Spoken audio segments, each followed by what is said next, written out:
Somos Horizontes, tu voz, tu espacio. Y 9 años promoviendo cultura ciudadana con pasión. Aquí no te decimos cómo pensar ni cómo opinar. Tu libertad es nuestra razón de ser. En Horizontes tú eres el protagonista. Fortalecemos la democracia, fomentamos la participación.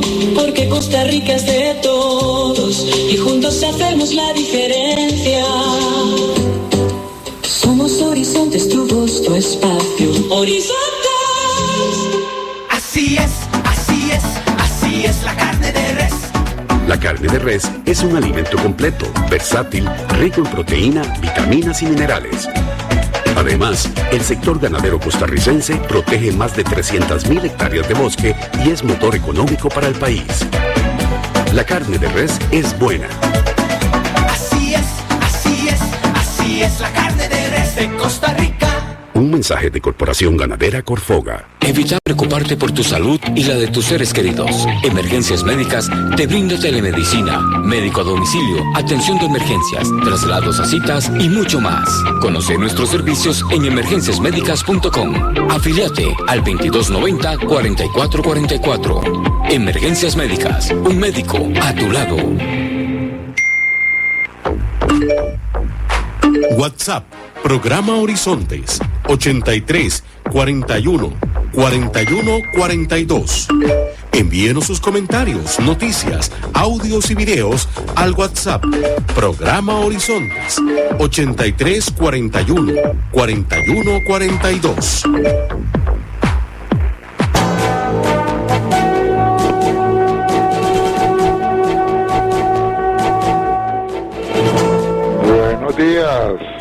Buenos días a nuestro compañero J.R. Tijerino de los controles principales. Muy buenos días a Marconi Sánchez en el estudio de grabación. Igualmente le damos los buenos días a nuestro compañero Luisito, encargado de redes sociales, y a ustedes, amigos y amigas. Este servidor Edgar Boed, en nombre de todo el equipo, les dice gracias, muchísimas gracias por acompañarnos una vez más aquí en su programa de Cultura Ciudadana Horizontes, que inicia ya. A continuación, Costa Rica Hoy.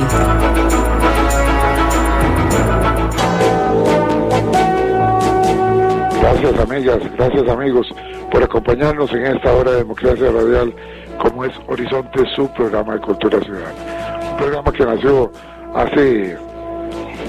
En pocos días estaremos cumpliendo 20 años de transmisión ininterrumpida de este espacio de Cultura Ciudadana, siempre aquí en 96.3 Horizonte, su programa de Cultura Ciudadana, donde no le decimos cómo pensar, donde no le decimos cómo opinar.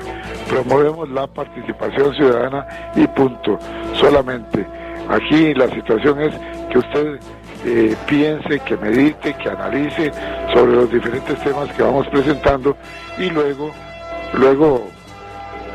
usted en la intimidad, ahí con su almohada, con su corazón en la mano, va a tomar las decisiones. Pero nosotros jamás haríamos lo que hacen algunos canales de televisión, algunos programas de radio, algunos medios digitales, de pretender decirle a usted cómo pensar y cómo opinar. No, eso no se vale. Y sobre todo, en Costa Rica se vale pensar diferente. Aquí no tenga temor de que le digan que usted es de la prensa canalla, o es de los canallas, o al contrario, que es de los sumisos, que es de los que van como un rebaño, no, porque piensa de una manera o de la otra. No acepte ese tipo de comentarios. Usted tiene derecho a pensar diferente, y más bien al contrario, como nos enseñaron hace muchos años a nosotros. En la diversidad de pensamiento y de opiniones está parte de la democracia de una sociedad como la de Costa Rica. Les recuerdo que usted nos escucha a través de 96.3 FM, Radio Centro para todo Costa Rica, y si tiene que apartarse de su aparato de radio, no se preocupe, escúchenos a través de nuestra página en Facebook. La página en Facebook, ahí le hemos dejado el link para que los pueda escuchar, facebook.com/inclinada programa radial Horizonte. Repito, facebook.com barra inclinada programa Radial Horizontes. Ahí encuentran ustedes el link, solamente tienen que darle clic a la letrita azul al lado de la fotografía de nuestro invitado que ya está con nosotros, para que nos escuche de inmediato en su tablet, en su computadora o desde su teléfono celular. Así de sencillo, así de fácil. Finalmente, como promotores de la cultura ciudadana nos encanta la participación de todas y todos ustedes. Así es que si usted no tiene el número de WhatsApp nuestro, se lo vamos a dar en este instante. El WhatsApp del programa de Cultura Ciudadana Horizontes, para que lo agregue y pueda participar durante el programa conforme vaya avanzando, es 83414142. Repito, 83414142. Ese es el número de WhatsApp nuestro para que usted pueda ir participando conforme avance nuestro programa. Bien, amigos, en la mañana de hoy aquí vamos a hacer una reflexión, porque en Costa Rica ha sido históricamente reconocida por su tradición democrática, su estabilidad institucional y su resolución pacífica de los conflictos. Sin embargo, en los últimos años, la democracia costarricense enfrenta tensiones reales, aumentando el abstencionismo, desconfianza ciudadana, polarización política y discursos que cuestionan el valor del sistema democrático. Y esto no se vale en Costa Rica. En este contexto, el voto adquiere una relevancia central como instrumento de participación, control ciudadano y legitimación del poder político. Hoy conversamos con el licenciado Juan José Echeverría Alfaro para analizar por qué la democracia está a prueba, cuál es el verdadero peso del voto y qué riesgos enfrenta el país si la ciudadanía se aleja de las urnas en este proceso electoral. Licenciado Juan José Echeverría Alfaro, qué gusto, qué placer tener a un buen amigo por acá en esta su casa, Horizontes, con un tema como el de hoy, democracia a prueba, importancia del voto en Costa Rica. Bienvenido, Juan José. Muchas gracias, Edgar. Muy buenos días para usted y para todas las amigas y amigos de su programa Horizontes. Muy agradecido por la invitación. Todavía estamos a tiempo de desearle un muy feliz año nuevo 2026 para usted y toda su familia y sus seguidores. Así que Dios quiera que este sea un buen año para todos en general y para el país, por supuesto, ante un proceso electoral como el que se avecina. Efectivamente, así es. Tal vez para ir entrando en materia, porque con vos, vamos a mí me gustaría que el programa fuera de 3 horas. Realmente tenés mucho para aportar y nosotros mucho que aprender de los conceptos que vas a ir compartiendo con nosotros. Empezando por lo que es la democracia costarricense en su contexto, ¿por qué se dice que la democracia costarricense está a prueba? Bueno, si usted me permite, Edgar, a mí me parece que antes de aterrizar en el caso concreto de lo que usted está planteando, que por supuesto es de una importancia suprema, me parece que tal vez valía la pena hacer una reflexión de carácter tal vez histórico o de antecedentes, ¿verdad? Por favor, adelante. Cuando hablamos de democracia, tenemos que remontarnos a hace muchísimos años, incluso cientos de años antes de la llegada de Cristo, ¿verdad? Hay que irse a la Grecia antigua, ¿verdad? Incluso la democracia nace como una evolución de lo que antes se llama la aristocracia, en donde en la Grecia antigua lo que se permitía era en el ágora, que es como la plaza del pueblo, el lugar de reunión de las principales actividades para efectos culturales y comerciales, pero también políticos. Ahí en el ágora lo que se reunía eran los ciudadanos, entre comillas, a los que se les reconocía ese estatus, porque claramente no todos eran considerados ciudadanos. Y ahí era donde se tomaban decisiones, ¿verdad? Eran las personas que se suponía tenían más capacidad, que tenían preparación, incluso en muchos casos adquirían ese estatus en función de que tuvieran patrimonio, ¿verdad? Por supuesto, los extranjeros no tenían ninguna participación, gente sin preparación, sin estudios, sin saber leer y escribir, no podían participar, Entonces bastante elitista era ese tipo de mecanismo de toma de decisiones, ¿verdad? Obviamente eso fue evolucionando y se hace una transición hacia la democracia, que también hay mismo en la antigua Grecia donde se promueve, y la democracia como símbolo, como término etimológicamente hablando, se divide en dos palabras: demos, que significa pueblo, y cracia, que significa poder.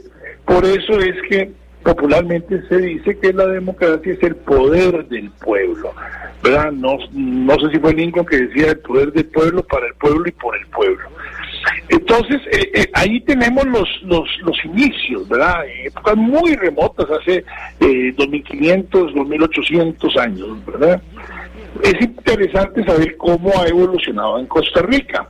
Acordémonos que en Costa Rica, a partir de la conquista bueno, ese es un término complicado, ¿verdad? El encuentro de los dos mundos, la conquista de los españoles, la invasión del continente, en fin, depende de con quién usted hable, se lo va a decir de una u otra manera. Pero bueno, lo cierto del caso es que a partir de la llegada de los españoles a América en 1492, y de una u otra forma la injerencia y la importancia y la impronta que los españoles generaron en estas regiones del continente, particularmente todo lo que fue la provincia de Centroamérica, se generan las Cortes de Cádiz. Y las Cortes de Cádiz era precisamente un sistema, ¿verdad?, político promovido desde España, en que vea que interesante, le dieron la oportunidad al Nuevo Mundo, ¿verdad?, de ir a un proceso, entre comillas, electoral, ¿verdad?, para decidir sus representantes. Y en la provincia de Costa Rica, ¿verdad?, en aquella época podríamos tal vez, diría yo, identificarlo como el primer proceso electoral, ¿verdad? Participó y tomó una decisión y designó al sacerdote Florencio del Castillo, ese mismo que lleva su nombre, la carretera a Cartago, ¿verdad? Lo designó como nuestro representante, como nuestro diputado ante las Cortes de Cádiz. Entonces podríamos decir que ya desde aquella época en Costa Rica, digamos, hubo un incipiente proceso electoral que dio lugar a la designación de Florencio del Castillo como nuestro representante en las Cortes de Cádiz. Avanzando rápidamente en la historia, llegamos a 1821, que es cuando se independiza Centroamérica de España, y acordémonos el famoso Pacto de Concordia, ¿verdad?, que es la primera constitución de Costa Rica. En una primera etapa, ¿verdad?, cuando llega la noticia en octubre del 1821, porque aunque la independencia se firmó en Guatemala el 15 de septiembre, a Costa Rica llegó 3 semanas, casi 4 semanas después. Correcto. Y es aquella famosa frase de nuestros abuelos de que mientras se aclaran los nublados del día, ¿verdad? Porque imagínese usted, aquella época, pues obviamente las comunicaciones eran muy diferentes, muy incipientes, ¿verdad? La noticia vino a caballo, ¿verdad?, casi que como un mensajero, ¿verdad? Y realmente no se tenía claro qué había pasado, y lo peor, qué iba a pasar, ¿verdad? Entonces hubo, como quien dice, una primera reunión de algunas personas, pues, más connotadas, ¿verdad?, más capacitadas, más preparadas, representantes de los pueblos de La Alajuela, Heredia, Cartago y San José, que eran, digamos, las ciudades más relevantes en aquella época, y hubo toda una discusión de qué hacer. Algunas personas querían seguir perteneciendo al Reino de España, otros querían anexarse a la Gran Colombia. Acordémonos que en esa época no existía Panamá, Costa Rica colindaba con Colombia, no existía la República de Panamá como tal. Algunas otras personas sugerían anexarse al Imperio de Iturbide en México. Y lo cierto del caso es que se acordó no tomar ninguna decisión mientras se aclaran los nublados del día. En los primeros años de la independencia hubo lo que se llamó la Federación Centroamericana, la Federación de estados centroamericanos, porque no es sino hasta por ahí de 1841 cuando se declara ya propiamente la fundación del Estado de Costa Rica, de la República de Costa Rica, como una verdadera estructura territorial, social y política independiente, aún ya incluso de las hermanas naciones centroamericanas, porque al principio, los primeros años, nos independizamos de España, pero seguimos siendo parte de una federación, no éramos una república libre independiente plena, ¿verdad? Pero bueno, ¿cómo funcionaba el tema de la votación, verdad? Porque a propósito del Pacto de Concordia y a propósito de las regulaciones de aquellas épocas, efectivamente ya se establecieron mecanismos para la toma de decisiones. Hay que tener muy claro, Edgar, que el voto es un mecanismo para tomar decisiones, ¿verdad? Correcto. Y en aquellas épocas, pues obviamente las situaciones eran muy diferentes a las que hay hoy día, ¿verdad?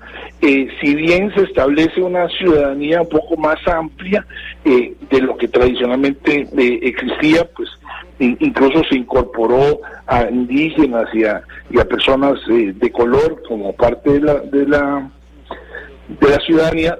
Sí habían limitaciones para ejercer el voto, un poco digamos como un resabio tal vez de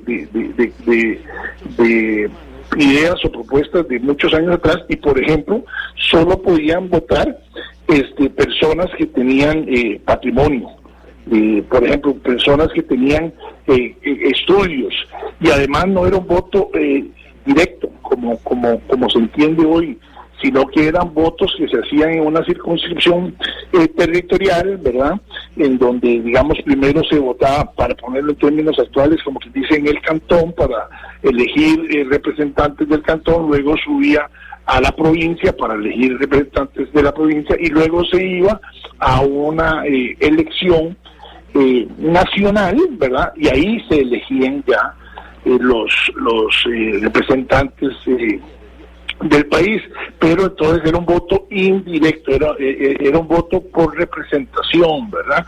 Un poco parecido a lo que pasa en Estados Unidos, ¿verdad? Correcto, muy similar, porque todavía hoy día en Estados Unidos los diferentes estados votan, y el resultado electoral popular lo que hace es designar el colegio electoral, y luego el colegio electoral se reúnen todos los representantes de los colegios electorales y van y votan y eligen al presidente. Pues bueno, bien, en Costa Rica eso era lo que pasaba. Había una serie de filtros, había una serie de limitaciones, fundamentalmente a lo largo de las diferentes, regulaciones legales y constitucionales. Normalmente, por ejemplo, las mujeres no votaban, las mujeres no tenían derecho al voto, la gente que sabía leer y escribir tenía derecho a votar, pues los que no sabían leer, los analfabetos, no podían votar, ¿verdad? Y también el tema patrimonial. En realidad, y por supuesto, no solo el voto indirecto, sino además el voto público. Vea qué interesante, Edgar, o sea, el proceso de elección era un proceso público en donde todo el mundo sabía cómo se estaba votando. Y de hecho una de las consideraciones que mucho más adelante se estableció para que el voto fuera secreto era precisamente para evitar la presión, ¿verdad? La contaminación de la voluntad del elector, porque por ejemplo si yo soy el patrono de una finca, podía ejercer mucha fuerza sobre los empleados de esa finca o los patriarcas, ¿verdad? En una familia, el abuelo, ¿verdad? Que normalmente era muy respetado, máxime si además tenía el dominio económico, ¿verdad? Con respecto a los hijos y los nietos, pues podía incidir muchísimo, ¿verdad? En que eso se escogiera o se manipulara la voluntad, para que no fuera la voluntad del elector, sino la voluntad de quien ejercía el poder. Correcto, efectivamente. Me parece que es ya para la Constitución de 1871, que se promueve bajo ironía de la vida, ¿verdad?, bajo la dictadura de don Tomás Guardia, en donde se evoluciona mucho más en todo lo que es, digamos, la institucionalidad del voto. Y es interesante porque don Tomás Guardia, que promueve esta nueva constitución para precisamente dejar sin efecto una constitución que pocos años antes habían emitido algunos rivales políticos. Una de las características de esa constitución es que entraba en vigencia después de que él dejara el poder, ¿verdad?, casi con la muerte de don Tomás Guardia. Algo parecido a lo que hizo Franco en España, ¿verdad? Franco en España estableció un régimen de dictatorial, autoritario, de fuerza, que todo cambió cuando él murió en 1975, pero él lo había dejado programado. Y de ahí hace poco se estaba hablando precisamente en España de los 50 años del fallecimiento de Franco y por lo tanto del ascenso a la monarquía de rey Juan Carlos, ¿verdad? Franco eso lo visualizó. Bueno, don Tomás Guardia algo parecido, ¿verdad? Ocurrió, se hizo la constitución que entró en vigencia una vez que don Tomás falleció. En esa constitución de 1871 habían, digamos, algunas regulaciones interesantes y se estableció, digamos, ya la posibilidad de un voto directo, ¿verdad? Que en realidad, pese a que la Constitución era de 1871, demoró algunos años en ejercerse plenamente ese voto directo. Me parece que fue a principios ya del siglo anterior, allá por 1910, 15, y eso que hubo ahí algunas dificultades con el tema de la dictadura de los Tinoco y todo. Pero bueno, lo cierto del caso es que ya a nivel constitucional se establecieron ahí algunas disposiciones que iban en la línea del voto directo y del voto secreto. Vean que precisamente para cambiar eso, que nuevamente también duró muchos años en ser implementado. Un tema interesante es que bajo la presidencia de don Ricardo Jiménez, que fue un ciudadano realmente ejemplar, me parece que es el único ciudadano que ha sido miembro de los tres poderes, incluso su carrera de servicio público me parece que terminó como regidor municipal en Cartago, cosa que me parece de lo más digno de destacar, de alguien que fue presidente de la Corte, presidente de la Asamblea, presidente de la República, termina su labor de servicio público como regidor municipal. Qué espíritu de servicio, ¿ah? Qué espíritu de servicio. Sí, extraordinario, y qué falta nos hacen ejemplos de ese tipo, por favor.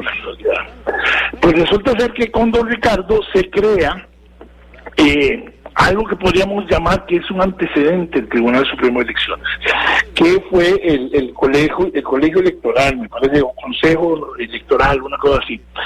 Pero era una estructura obviamente de carácter político, ¿verdad?, institucional, porque dependía del Poder Ejecutivo. Entonces, el Poder Ejecutivo tenía una gran injerencia, ¿verdad?, una gran participación en todo lo que era no solo la organización del proceso electoral, sino lo más importante de todo, la validación de los resultados. Y precisamente eso es lo que nos lleva a la guerra de 1948, ¿verdad?, a la revolución, ¿verdad?, a la guerra civil de 1948, porque por una clara manipulación política se desconoció por parte de Poder Ejecutivo y se anuló, digamos, o se violentó el resultado electoral que daba la presidencia a don Otilio Ulate, y eso fue lo que hizo que don José Figueres y una cantidad de ciudadanos se alzaran en armas para defender la majestad del sufragio, ¿verdad?, que ya en ese momento sí era directo y si era secreto, ¿verdad?, como más o menos lo conocemos ahora, aunque todavía seguían sin tener derecho a votar las mujeres. Vea qué cosa más triste, ¿verdad? Hace, qué sé yo, alrededor de 76, 77 años, todavía las mujeres no tenían derecho al voto. Pero bueno, esa guerra civil del 48 da lugar a la fundación de la Segunda República. Hay una junta de administración de este país que durante 18 meses gobernó Costa Rica. Se hizo la constituyente de 1949, que fue bastante, digamos, sustentada en la de 1871, en donde hubo algunos cambios de matiz, ¿verdad?, en cuanto a algunas de las disposiciones, pero sí tuvo cosas sumamente importantes, como nueva Carta Magna en Costa Rica, que fue la incorporación, por ejemplo, de los derechos políticos, de las garantías sociales y la creación del Tribunal Supremo de Elecciones. Para mí, a partir de ahí es donde hay un parte de aguas, en la historia política de nuestro país y claramente en la historia reciente de nuestro país, porque gracias a la experiencia, o dicho de otra forma, a la mala experiencia de los hechos que generaron la Revolución del 48, fue que nuestros antepasados, nuestros abuelos decidieron que había que sacar todo lo que tenía que ver con los procesos electorales del Poder Ejecutivo, precisamente para garantizarle a la ciudadanía la majestad del sufragio y de la voluntad popular, y que la única forma de lograrlo era mediante la creación de una institución independiente, autónoma, con plenos poderes y capacidad de dirección, para que se encargara de planificar el proceso electoral, de facilitar a la ciudadanía el acudir a las urnas electorales a emitir su voto, y sobre todo de validar ese resultado, sea el que fuera, pero si era la voluntad popular, era la que debía respetarse y acatarse. Aún así, lamentablemente, algunos hoy día se dedican a atacar al Tribunal Supremo de Elecciones, cosa que pareciera absurdo porque se está debilitando uno de los pilares de la democracia costarricense.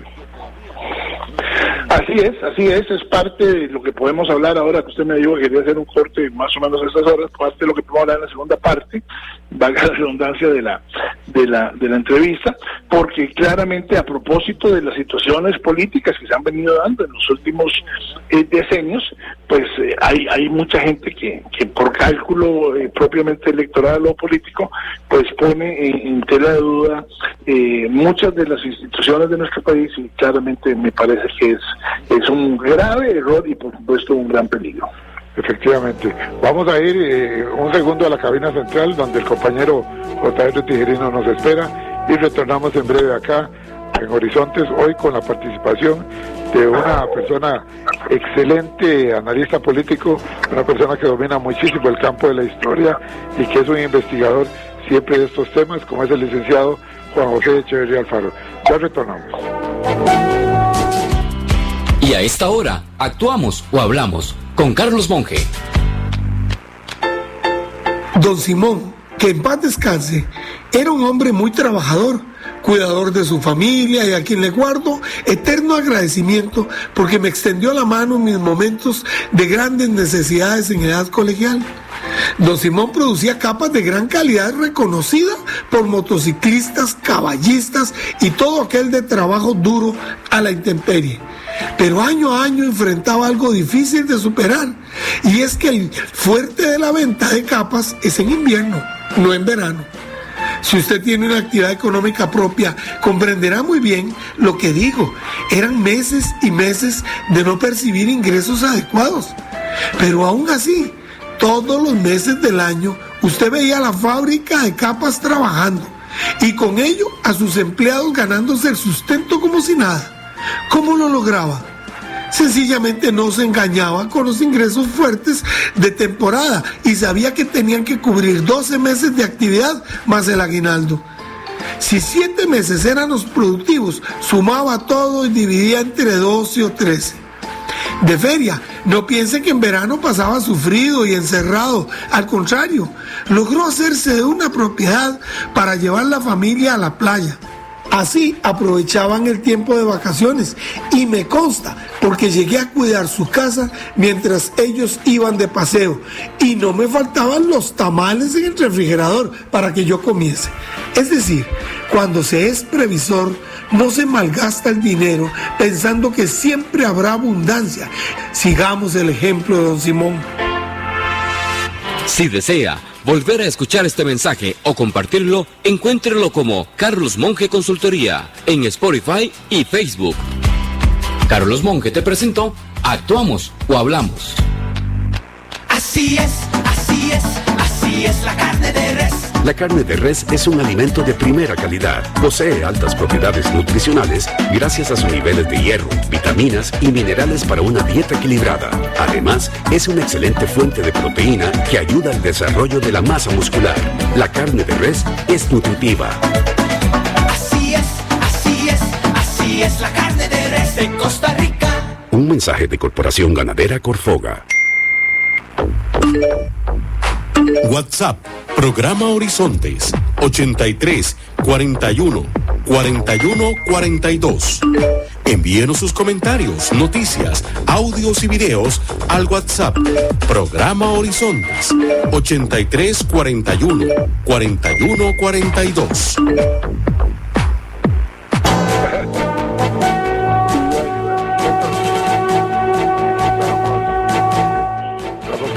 Con el licenciado Juan José Echeverría Alfaro, cumpliendo con los saludos que le manda don Víctor Hernández, miembro de la familia Hernández de los dueños de Radio Centro, que le expresa su satisfacción por estar con nosotros hoy.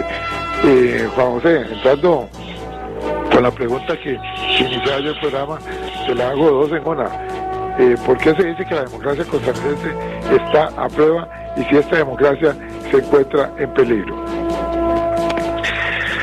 Bueno, me parece que la democracia es un proceso político, claramente es un proceso institucional, pero también es un proceso social, ¿verdad?, que constantemente tiene que ir evolucionando conforme van cambiando los signos de los tiempos, ¿verdad? Y siempre va a estar a prueba porque la expectativa de la ciudadanía es que bajo un sistema político se resuelvan sus principales problemas, que haya respuesta a sus necesidades, y precisamente la forma en que se escoge el gobierno en cada uno de los países pues va dirigida a que se logre, digamos, esa satisfacción por parte de la comunidad. Los sistemas políticos no son un fin en sí mismos, o sea, hay que entenderlos y analizarlos como parte de una forma de autodefinición de los pueblos para poder administrar sus territorios, administrar sus servicios, sus necesidades. Entonces, por supuesto que la democracia siempre va a estar a prueba. Efectivamente puede haber épocas más graves, más sensibles, más peligrosas. Yo creo que en estos momentos estamos viviendo una de ellas, y no necesariamente me parece, digamos, justo plantearlo en términos de que es un tema muy reciente. O sea, me parece que hay que ser honestos y ponernos la mano en el corazón y aceptar y entender que la democracia costarricense ha venido a menos en los últimos tiempos, en los últimos años, claro. sobre todo si pretendemos caer en el simplismo de valorar a la democracia por lo que ocurre cada 4 años en los procesos electorales, que claramente no debe ser así, o por lo menos no debe ser solo así. Pero es lógico pensar que para efectos de la ciudadanía y los actores políticos y los analistas, lo que ocurre cada 4 años en los procesos electorales es un síntoma de la salud de la democracia costarricense. Yo tengo 62 años de vida, que puedo decir que con mucha claridad mi primer proceso electoral fue en 1974. En ese momento tenía 11 años, terminando la administración de don José Figueres, cuando don Daniel Oduber quedó electo presidente. Papá participó muy activamente por parte del Partido de Renovación Democrática de don Rodrigo Carazo, incluso quedó electo miembro de los diputados de la Asamblea Legislativa. En esa elección yo participé como guía del Partido de Renovación Democrática en la escuela Ricardo Jiménez, allá por la estación del Pacífico. Lo que te quiero decir es que después de ese proceso, qué sé yo, 78, 82, 86, ¿verdad?, era una fiesta democrática la que se vivía en Costa Rica. Todo el mundo se involucraba, habían canciones apoyando a los candidatos. Por supuesto, como decía antes, las cosas cambian en función de los cambios de los tiempos, ¿verdad? Andábamos con el tarrillo de goma de almidón ahí pegando en los postes, claro, los famosos volantes, las calcamonías. No existían las redes sociales, Edgar. La capacidad de comunicación de los candidatos para llevar su mensaje a la población se hacía a través de giras a todos los cantones, las famosas plazas públicas, y aquello era realmente una labor encomiable, un gran desgaste. Qué sé yo, para poner un ejemplo, a las 2 de la tarde la plaza pública en Siquirres, a las 4:30, 5 de la tarde la plaza pública en Matina, y se cerraba a las 7 de la noche con la magna plaza en Limón, ¿verdad? Ese día los candidatos recorrían la mitad de la provincia caribeña, ¿verdad?, para visitar a 3 cantones y llevar su mensaje.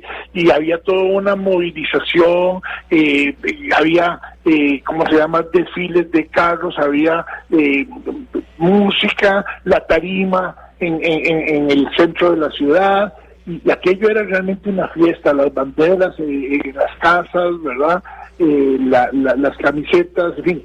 Y había un involucramiento, ¿verdad?, de la ciudadanía en esa mecánica, ¿verdad?, que luego fue modificándose cuando, a propósito de la situación fiscal del país, se dejó de reconocer, porque no es que se prohíba, no es que se prohíba que haya signos externos, pero ya no se reconocen como se reconocían antes como parte de los gastos de la deuda política. Se ha reducido mucho la deuda política para los partidos políticos, entonces eso se ha ido limitando. Pero eso ha venido trayendo también como consecuencia una especie de desapego, ¿verdad?, que además se suma a la participación cada vez mayoritaria de otros medios de comunicación alternativos, ¿verdad?, las redes sociales, los canales, de televisión o de YouTube, ¿verdad?, en donde hoy día, la dinámica de comunicación es totalmente diferente. Pero hay algo más grave que esto, porque esto me parece a mí que es una situación de mercadeo, por decirlo en esos términos, ¿verdad? Hay un problema de fondo, Edgar, y yo eso lo planteaba claramente desde hace muchos años cuando tuve la oportunidad de estar en la presidencia ejecutiva del IFAME en el gobierno del doctor Abel Pacheco, y era la incapacidad del modelo institucional, valga decir democrático, de Costa Rica para resolverle todos los problemas a todas las personas. Ya yo planteaba desde aquella época, la necesidad, por ejemplo, de que Costa Rica evolucionara hacia un proceso de descentralización del Estado. Usted en el eslogan de su programa habla mucho del tema de la participación de la ciudadanía. Bueno, mi tema era y sigue siendo que la descentralización del Estado, el fortalecimiento de los gobiernos locales, supone una mayor posibilidad de los ciudadanos de participar en la toma de decisiones y que dejen de ser un poco espectadores, como ha sucedido a lo largo de los años, y pasen a ser actores protagónicos de lo que es la administración de su territorio, de lo que es la administración de los servicios y de su calidad de vida, ¿verdad? Lo cierto del caso es que el modelo costarricense está agotado. José María Figueres Olsen, en su informe de labores del año 1985, me parece, empezó a hablar de la ingobernabilidad, de que Costa Rica era un país ingobernable. Y efectivamente eso se traduce cada vez más en insatisfacción. Y entonces vemos cómo va acompañando eso a la crisis de los partidos políticos, a la crisis de liderazgos Ya no vemos aquellos extraordinarios líderes políticos, oradores maravillosos, don Mario Echandi, don Chico Orlix, don José Joaquín, don Daniel, don Pepe, don Rodrigo, Rafael Ángel, Miguel Ángel, ¿verdad? Ya eso va decayendo, decae la popularidad de los partidos políticos y poco a poco se ha ido traduciendo, y eso es muy peligroso, y ahí es donde caigo en tu respuesta, en una desconfianza del sistema. Mucha de la ciudadanía considera que el sistema no le está sirviendo, que no le está resolviendo, para peor de males, y eso hay que aceptarlo también. Se han cometido enormes errores, muchas veces por parte de los líderes de los partidos políticos tradicionales, actos de corrupción, abusos, situaciones inapropiadas, indebidas y hasta ilegales. Y te agrego un elemento muy actual, la llegada del narcotráfico a la política también. Peor todavía, y ahora podemos rápidamente hablar, porque ya nos queda más o menos poco tiempo, pero efectivamente todo eso ha sumado a que poco a poco se va incrementando el abstencionismo, y por eso es que ya hemos llegado a cifras de hasta un 40%. Eso significa que 4 de cada 10 personas no participan, renuncian a participar, renuncian a tomar una decisión. ¿Y eso qué significa? Que estamos dándole el campo y el espacio a otros para que decidan por mí. Y eso es un grave error, porque alguien decía que los problemas de la democracia se resuelven con más democracia. Y en eso la responsabilidad del ciudadano, la participación del ciudadano es absolutamente vital. Hemos dicho, y así se reconoce a nivel de los analistas principales y incluso ideólogos, que ya el peso de la bandera, de la camiseta del partido político ya no es el que había antes, que ahora lo que importa son las personas. Incluso hay países en donde se ha evolucionado a la posibilidad de candidaturas civiles sin que haya necesariamente un partido político detrás. Pero bueno, ese es otro tema que tiene sus bemoles y tiene sus, como todo en la vida, cosas buenas y cosas malas. Pero volviendo a Costa Rica, sí es cierto que se ha venido marcando un abstencionismo. El problema que tenemos ahora, y yo quiero ser en esto muy responsable y muy respetuoso, es que como pocas veces antes hay planteamientos y hay argumentos que se salen del guión, por lo menos del guión tradicional, ¿verdad? Yo nunca había visto en nuestro país, digamos, una estrategia, porque creo que así es, que obedece a eso, una estrategia tan marcada, tan dirigida para debilitar la institucionalidad desde el primer poder, desde el primer mandatario, desde el primer ciudadano, desde el presidente de la República, el presidente que es el presidente de todos los costarricenses, como don Rodrigo Chávez se supone que debió serlo, es el que se ha encargado de sembrar el odio, es el que se ha encargado de sembrar la división, la confrontación, la descalificación, incluso a nivel de sus propios colegas, la forma en que él ha tratado de forma despectiva, casi que irrespetuosa al presidente del Poder Judicial, al presidente del Poder Legislativo. Eso no ayuda a la forma soez en que se refiere a las autoridades del Tribunal Supremo de Elecciones, la forma en que públicamente, sin ningún tipo de reserva, dice que él desconfía de los tribunales de justicia, que él desconfía del Tribunal Supremo de Elecciones, que él siente que está siendo objeto de un intento de golpe de Estado. Nada de esto, nada de esto. Nunca en la vida se había visto desde Costa Rica. Cuando a Carlos Alvarado, presidente de la República, del Partido Acción Ciudadana, le hacen un decomiso en casa presidencial, un allanamiento, le decomisan su teléfono, Carlos Alvarado, siendo un muchacho joven, pero con una enorme madurez política, lo que hizo es, me pongo a las órdenes del Poder Judicial, me pongo a las órdenes de las autoridades del Ministerio Público, lo que quieran investigar, que se investigue, por favor, pero es que así es como debe ser. Entonces, a mí me preocupa mucho porque reconozco la popularidad que el presidente Chávez tiene, eso es una verdad, eso no tiene ningún sentido que nosotros lo discutamos, ha tenido una enorme... En el caso de doña Pilar Cisneros, que muchas veces secunda o promueve Así es, claramente doña Pilar es una pieza fundamental de este mecanismo, de esta estrategia, ¿verdad? Entonces, a mí lo que me preocupa es que esa enorme popularidad, por favor, la popularidad de Pilar es realmente extraordinaria, y no de ahora, desde antes, desde mucho antes. Yo siempre dije que si Pilar hubiera sido costarricense, hubiera sido presidente de este país. Totalmente de acuerdo. ¿Verdad? Sí. Entonces tiene una mayor responsabilidad. O sea, cuando usted tiene poder, cuando usted tiene popularidad, cuando usted tiene credibilidad, usted tiene que ser ejemplo, usted tiene que ser luz, usted tiene que ser faro de este país. Y ojo, eso no significa que no haya problemas.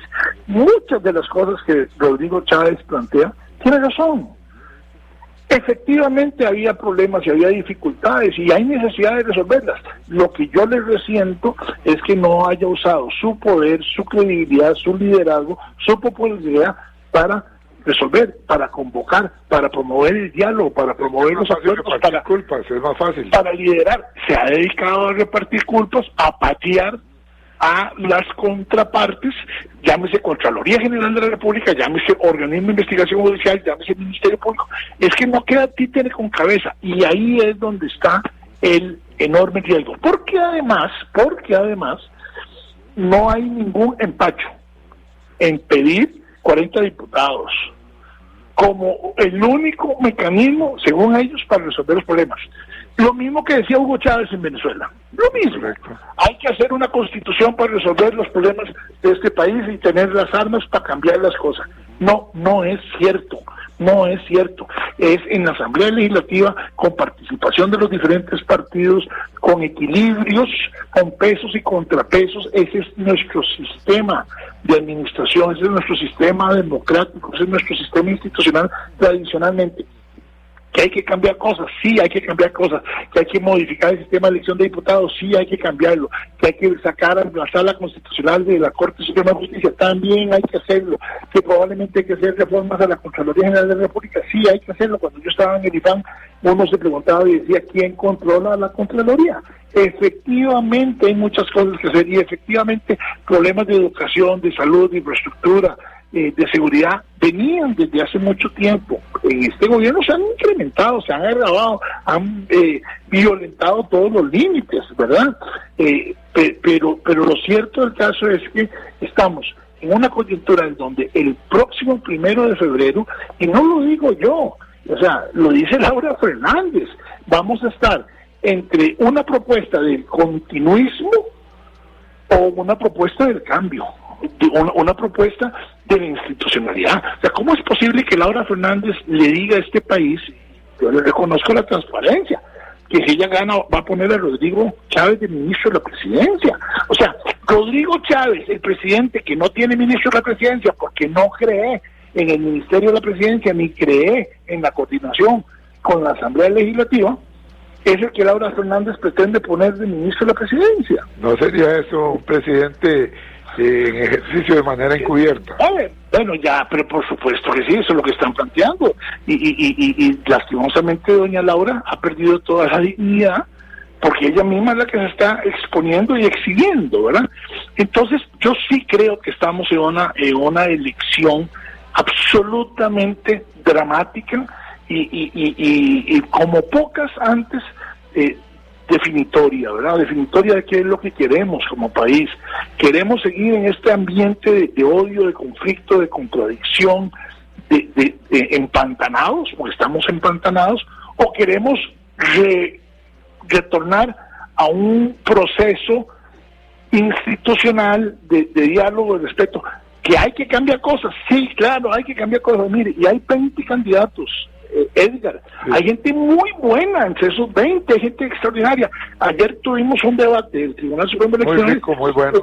En donde José Aguilar fue una bocanada de aire fresco. Sí, mire, yo leía las redes sociales y todo el mundo estaba pero maravillado de lo que José Aguilar está planteando. Es muy importante que la ciudadanía tiene 20 posibilidades. Yo no le voy a decir, usted lo dice muy bien en su eslogan, no le digo cómo pensar, yo no lo voy a decir, no le voy a decir por quién votar, le voy a decir a mis amigas y amigos conciudadanos que tenemos 20 opciones, incluyendo doña Laura. Si usted está contento con lo que está viendo, si usted está contento con la continuidad, usted tiene todo el derecho del mundo, yo se lo respeto.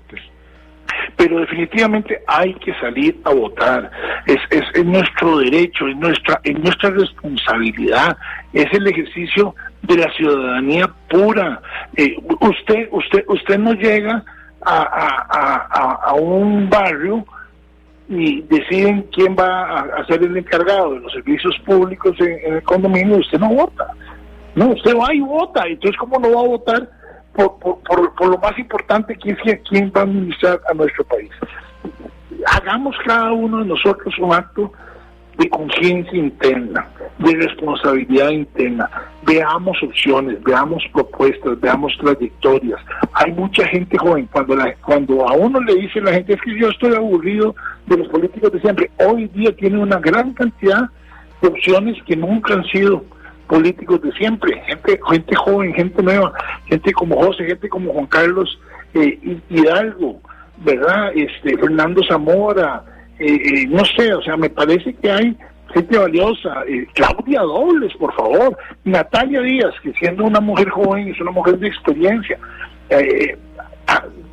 Yo creo que al chavismo le hubiera ido mejor con Natalia Díaz de candidata, porque por lo menos Natalia da una muestra de serenidad, de madurez, de equilibrio, de respeto, que creo que le hubiera sumado mucho a esa gran corriente que le perjudicó también la independencia de criterio que tiene ella. Sí, no, claramente, porque es evidente para llegar a sin ninguna duda, pero pongo a otro precisamente en mi espalda. Es evidente que en el chavismo no les interesaba lealtad, les interesaba entrega, ¿verdad? O sea, claramente, porque usted puede ser leal a alguien, ¿verdad? Pero no incondicional. O sea, yo puedo ser amigo suyo y le soy leal y le digo, mira, no estoy de acuerdo. Sí, pero ellos no querían eso, ellos querían incondicionalidad, y por eso pusieron a Laura. Pero además ella misma se ha retratado como tal, cuando ella misma dice que es el continuismo y que va a seguir haciendo lo mismo, y estamos advertidos, ¿verdad? ¿Cómo motivar a la gente para que salga a votar? El joven, el adulto que está lastimado y decepcionado porque no se le ha cumplido en elecciones anteriores, ¿cómo motivar al ciudadano? Mire, es que lo decíamos antes, ¿verdad? Los problemas de la democracia se resuelven con más democracia. La única forma es que cada uno de nosotros asuma una responsabilidad, participe, busque las opciones y elija vote por la mejor opción, de acuerdo a lo que cada uno piense. Pero participe, no deje que otros lo hagan, porque si llegamos al convencimiento de que de nada sirve, eso es como cuando un boxeador tira la toalla, se acabó la pelea. Ahora, la fragmentación partidaria afecta el voto. Vea, es interesante esto porque efectivamente yo no creo que ya los partidos políticos tengan un peso desde el punto de vista para sumar, pero vea qué interesante, si tiene un peso para restar. A Álvaro Ramos, que es un muchacho brillante, maravilloso, con una extraordinaria capacidad, le está haciendo daño ser el abanderado de Liberación Nacional, sí, claro. Digámoslo claramente. Sí, así es.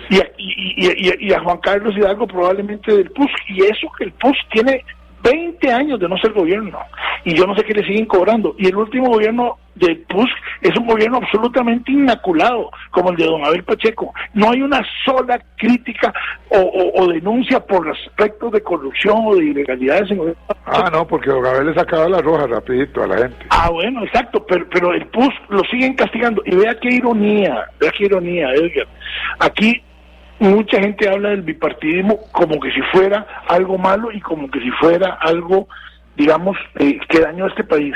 Pero en la época del bipartidismo el 95% de la gente estaba con uno u otro partido. O sea, la mitad del país estaba con Liberación y la otra mitad, en términos generales, estaba con la Unidad. Entonces, la época del bipartidismo era la época en donde cada uno de nosotros como ciudadanos participábamos y apoyábamos a esas opciones, porque ahora hablan del bipartidismo como que si no fuera algo ajeno. Todos esos que están con el chavismo o eran de la Unidad o eran de Liberación, incluso autoridades, incluso líderes, incluso funcionarios, la misma candidata la administración Arias Sánchez, luego trabajó exacto. Entonces hay que tener mucho cuidado en las formas, porque hablamos despectivamente del bipartidismo como que si fuera lo peor que nos pasó, y se nos olvida que fuimos parte de ese bipartidismo. Y no se vale, porque de nuevo, los problemas que existen en el país, que son de larga data, de hace mucho tiempo, son reales. Pero la forma de resolverlos no es inventando, no es con argumentos superficiales. Esto requiere de mucha responsabilidad, esto requiere de mucho compromiso por parte de los líderes y de los ciudadanos.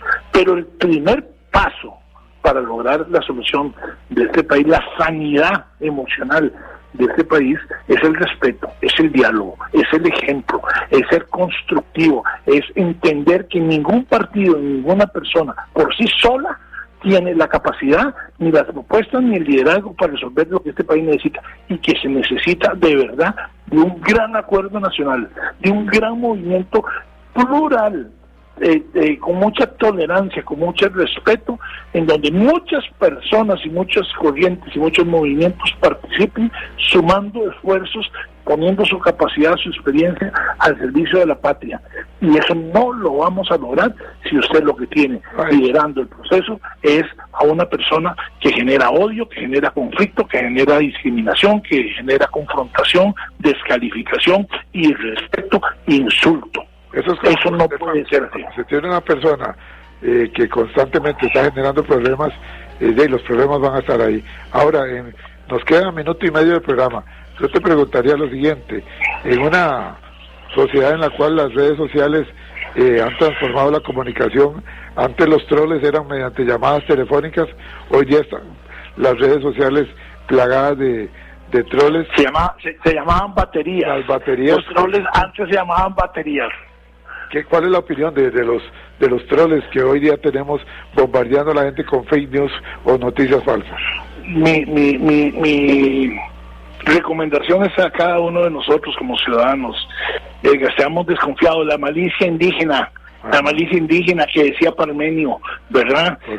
Como ciudadanos seamos cautos, seamos cuidadosos, no caigamos en la sorpresa de los espejitos, ¿verdad? Que creamos que todo lo que brilla es oro. Seamos críticos, seamos autocríticos, hablemos mucho, dialoguemos, intercambiemos con respeto, con profundidad, con análisis. Estamos a las puertas de la definición de probablemente el futuro de nuestro país. Lo único que se nos pide es ir 5 minutos el 1 de febrero a votar, porque creamos que es la mejor opción. Escójala usted, no deje que lo influencie, no deje que lo engañe. Informarse adecuadamente. Hoy a las 7 de la noche en Canal 13 está el último debate de los candidatos, así es que es una oportunidad para que nos informemos y no vayamos, como dicen algunos o como pretenden algunos, a votar a ciegas. No, eso no se vale. Tenga criterio, ciudadano, tenga criterio propio. No se vale que a usted le digan por quién votar. Tenga usted la libertad, la sinceridad, la franqueza con usted mismo y con sus familiares y con la patria, sobre todo, de informarse adecuadamente para votar concienzudamente. Le dice el licenciado Óscar Salas Porras de Canagro que es brillante la exposición, y tengo una gran cantidad de mensajes que hoy no los voy a poder leer porque sinceramente el tiempo no me alcanza. Muchas gracias, Edgar, a todos. Vea, nada más quiero terminar con una cosa. Por favor. El himno de la patriótica costarricense tiene una estrofa que dice: la defiendo, la quiero, la adoro, y por ella mi vida daría. Costa Rica no le está pidiendo la vida, le está pidiendo un voto. Linda esa reflexión. Y nuestra reflexión final dice: la democracia costarricense no está garantizada por la historia, sino por el ejercicio cotidiano de la ciudadanía. El voto no es un trámite ni una formalidad, es un acto de responsabilidad colectiva que define el rumbo del país. En tiempos de incertidumbre, desconfianza y desconfianza, participar es una forma de defender la paz, la institucionalidad y el futuro democrático de Costa Rica. Cuando la democracia está a prueba, votar importa más que nunca. Así es, costarricenses. Salgamos todos a votar. ¿Por quién? Por quien usted quiera, por el amor de Dios, por el amor de la patria, por el amor a las futuras generaciones. Salga a votar este primer domingo de febrero, porque la patria nos está llamando. Juan José, yo te agradezco muchísimo la participación y a todos los oyentes también.